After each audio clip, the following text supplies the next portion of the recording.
She never missed a single appointment, turned in every form, followed every instruction. And yet, one morning, she opened her mailbox to find a letter that turned her world upside down. Her disability benefits gone. No warning, no explanation that made sense. Just a few cold lines saying her condition had improved and that she had failed to provide sufficient evidence to prove otherwise. But here's what most people don't know. This kind of thing is more common than it should be. Routine VA reviews aren't just paperwork. They're traps, silent tests that many veterans don't even realize they're taking until it's too late. And in her case, it didn't matter that her health hadn't improved. It didn't matter that her doctors still backed her up. The system still decided it was her fault. This isn't just her story. It's a warning. Because if it happened to her, it can happen to anyone who thinks a review is just a formality. The truth is, there are silent rules inside the VA that no one talks about. Rules that can cost you everything, unless you know what to watch for. In this video, we're going to walk through 6 reasons veterans are losing their benefits during reviews, often without doing anything wrong. You'll learn what the VA doesn't always tell you, how to spot the early red flags, and what steps to take now, before your benefits come under the microscope. Because the moment that review letter arrives, you're already playing catch-up. Stay with me. What happened to her wasn't an isolated mistake. It was something built into the system, and by the end of this video, you'll know exactly how to avoid becoming the next story like hers. It started with a letter that looked harmless, just a routine notification, Form 21414, the Annual Employment Questionnaire.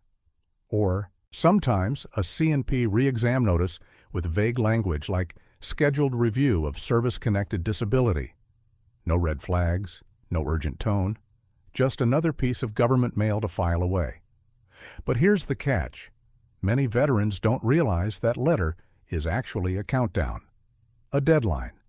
And if you miss it, misunderstand it, or don't respond exactly the right way, it can trigger an automatic assumption by the VA that your condition has improved or that you're no longer eligible for benefits at the level you were receiving. That's what happened to her. She had received these letters before, always responded, never had an issue. But this time, she didn't realize the language had changed. There was a subtle shift in wording, more emphasis on current medical evidence, more pressure to demonstrate ongoing impairment. But no one called. No one explained what was really at stake. She assumed it was just another check-in. So she mailed it back the same way she always had. Quick, simple, nothing extra. And that was the mistake. Because the VA doesn't just want your word, they want proof. And unless you include updated medical records, doctor's notes, or exam results with your response, they may treat your silence as evidence against you. In her case, the VA claimed she had failed to provide current documentation, even though her condition hadn't improved, even though she had years of history on file. One overlooked detail, and they used it to justify cutting her off. This is where many veterans get blindsided. These routine reviews aren't really about checking in. They're quiet audits, designed to reassess whether you still deserve what you were granted. And if your paperwork isn't airtight, or if you miss a deadline by even a few days, they don't ask questions. They just assume the worst. It doesn't feel fair, because it isn't. But it's happening every single day. And what happened next in her case made everything worse. When the benefits stopped, she was stunned. No warning, no phone call, just a new letter, this time with cold, final language. Benefits have been discontinued due to insufficient evidence of continued disability. That's how the VA phrased it, as if she had done something wrong, as if the burden was on her to prove she was still struggling. But here's the part that stings the most. She didn't know what sufficient evidence actually meant. No one told her she needed to include a fresh medical exam. No one explained that the VA doesn't always schedule a C&P exam for you. They might expect you to go get one on your own, and even when she tried calling to ask, the answers were vague. Submit any relevant documentation. That was it. No checklist, no examples, just a fog of legal language and assumptions. She thought the VA had all her records. After all, they'd been treating her for years. The system already had pages and pages of her file, diagnoses, treatments, prescriptions. But apparently, none of that mattered unless it was recent. If a doctor hadn't updated her file in the last 6 to 12 months, the VA treated it like it didn't exist. And this is the trap many veterans fall into. They think their history speaks for itself. They believe the years of documented symptoms and hospital visits are enough to maintain their rating. But in the eyes of the system, if it's not current, it's irrelevant. She had no idea that her benefit depended on a ticking clock tied to medical documentation. And by the time she figured it out, it was too late. The review was closed, the rating was lowered, the payments stopped. And worse, when she appealed, the burden was entirely on her to prove the VA had made a mistake. The same system that didn't explain the rules now expected her to fight through them, alone. But this wasn't just a communication failure, it was something bigger. Because what happened next made her realize the system wasn't just flawed. It might be rigged. The compensation and pension exam was supposed to be a routine formality, a chance to verify her condition, but from the moment she walked in, something felt off. The examiner barely looked up. His questions were clipped, mechanical, like he was reading from a checklist he didn't care about. And when she tried to explain her symptoms, the pain that kept her from sleeping, the anxiety that left her frozen in grocery store aisles, he cut her off mid-sentence. She walked out of that exam feeling invisible. A few weeks later, the report arrived. It claimed she showed no significant distress, normal gait, and adequate coping skills. It made her sound like a healthy person who'd exaggerated everything. But that wasn't just frustrating, it was damaging. Because the VA used that one 20-minute exam to justify cutting her benefits. What she didn't know was that some C&P examiners aren't VA doctors at all. They work for private contractors, paid to process as many cases as possible. The more exams they move through in a day, the more efficient and profitable they look. And in some cases, there's quiet pressure to minimize disability ratings. Not officially, not in writing, but subtly. Through performance targets, short appointments, and an unspoken culture of skepticism. One veteran described it like this: "You're not treated like someone who's injured, you're treated like someone who's trying to game the system." That's exactly how she felt, like the examiner had already made up his mind before she even walked in. And here's the part most people miss. If a C&P examiner downplays your symptoms, it becomes the foundation for everything that follows. The rating officer reviewing your case leans heavily on that one report.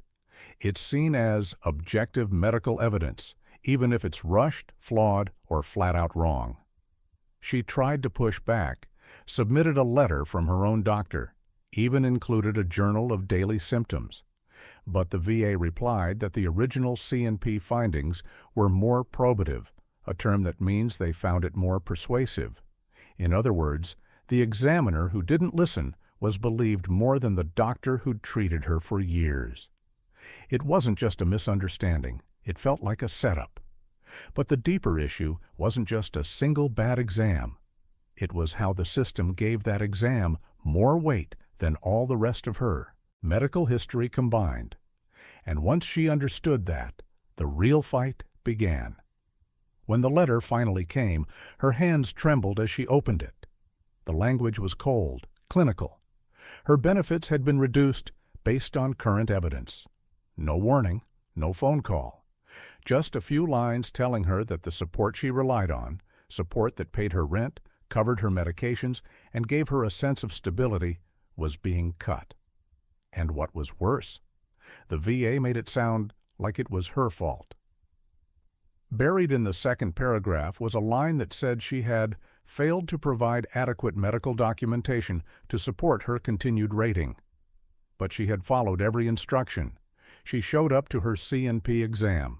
She submitted records from her doctor. She kept every appointment, filled out every form.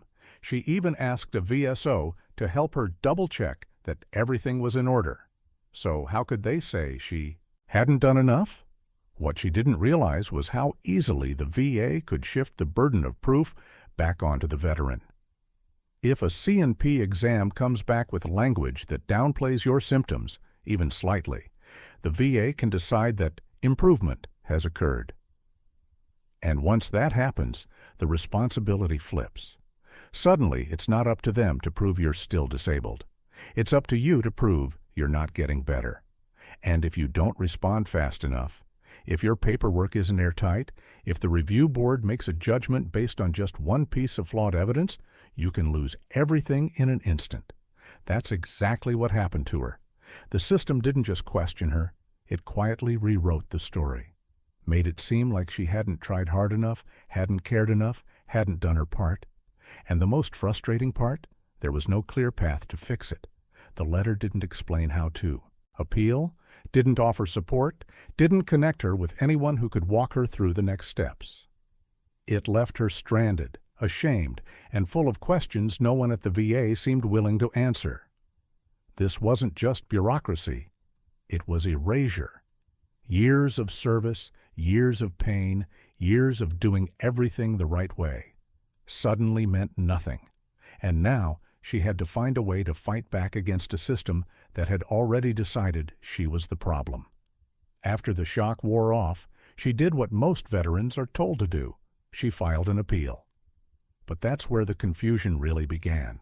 She expected the process to be straightforward, maybe even fair. But instead, she found herself drowning in unfamiliar language, shifting deadlines, and conflicting instructions. One VA representative told her to submit a higher-level review, while another suggested a supplemental claim. The difference? No one could explain it clearly. Each phone call seemed to lead to a new form, a new wait time, a new set of expectations she had no idea how to meet. It felt less like a process and more like a test designed to exhaust her before she ever got a real answer. What made things worse was how impersonal it all felt. Every letter she received came from a faceless office. Every update was vague and delayed. She wasn't speaking to someone who knew her case or cared about her service. She was dealing with a machine. And in that machine, her story had become just another number in a backlog. No one acknowledged the emotional toll of losing her benefits. No one seemed to grasp how terrifying it was to suddenly have to choose between groceries and medication. And the longer the appeal dragged on, the more hopeless it felt. She began to wonder if this was the VA's real strategy. Make the process so difficult that most people simply give up. And many do, because the appeal system isn't just complicated, it's mentally draining. It asks you to relive your worst injuries, explain them over and over, and prove your pain to strangers who may never even meet you. It requires persistence, patience, and energy that many disabled veterans simply don't have. She stuck with it because she didn't have a choice. But the truth is, no veteran should ever have to fight this hard just to keep the help they were promised. And yet, for thousands of people like her, that's exactly what happens. Every single day. Months passed. The appeal was still pending. The bills kept stacking up, and the stress began to eat away at her sleep, her health, and her sense of stability. She wasn't asking for more than she'd earned. She just wanted what she was promised. But in the eyes of the system, that didn't seem to matter. What mattered were forms, deadlines, boxes checked. Her story, her sacrifice, her years of pain were reduced to paperwork, and that paperwork could be denied with the stroke of a pen. And then it happened. She got a letter in the mail that started with, "We regret to inform you." It was short, cold, and final. Her appeal was denied. At first, she just stared at the letter. Then came the wave of disbelief, followed by a deep sense of betrayal. Not just because her benefits were gone, but because no one had warned her that this was even a possibility. She had served, followed the rules, and trusted the system to work. But the system had quietly turned its back on her. And the most chilling part? It could happen to anyone. Any veteran, no matter how long they served or how serious their injuries, could be swept into a review process that ends with their support being yanked away. She had done everything right, but that didn't protect her. The system isn't always about what's right. It's about what's easy to process. And if a file doesn't look perfect, if a note is missing, or if a single deadline is missed by a day, the consequences are severe and deeply personal. She realized painfully that too many veterans are navigating this alone, facing life-altering decisions made by people who will never see their faces, hear their stories, or feel the weight of what's at stake. Some decisions change everything, and for her, trusting the system without knowing the hidden rules nearly cost her everything she'd earned. It wasn't just the loss of benefits, it was the feeling of being blamed for something she didn't understand. And the truth is, she's not alone. This happens more often than most people realize.